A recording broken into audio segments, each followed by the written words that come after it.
ஓம் சக்தி. அன்னபூர்ணி காயத்ரி. இது நமக்கு அன்னம் எவ்வளவு முக்கியம்னு எல்லாருக்குமே தெரியும். தினமும் நாம் சாதம் வடிக்கும்போது இந்த மந்திரத்தை சொல்லணும். ஓம் பகவத்யை சவித்மஹே மகேஸ்வர்யய தீமஹி தன்னோ அன்னபூர்ணா பிரச்சோதயாத். தன்னோ அன்னபூர்ணா பிரச்சோதயாத். இதோட அபிராமி அந்தாதி பாடலையும் நான் உங்களுக்கு சொல்கிறேன்.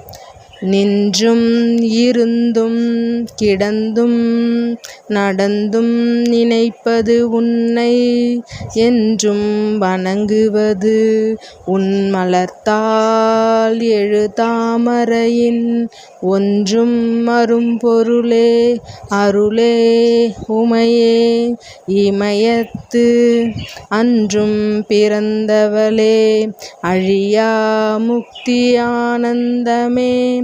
இப்படி அபிராமி அந்தாதி பாடலையும் நாமும் நேரம் கிடைக்கும் போதெல்லாம் அம்பாளை மனசார வழிபட்டுக்கிட்டே இருக்கணும். அவளுடைய பரிபூர்ண கிருபை நமக்கு எப்பொழுதும் கொடுத்துக்கிட்டே இருப்பா. ஓம் சக்தி.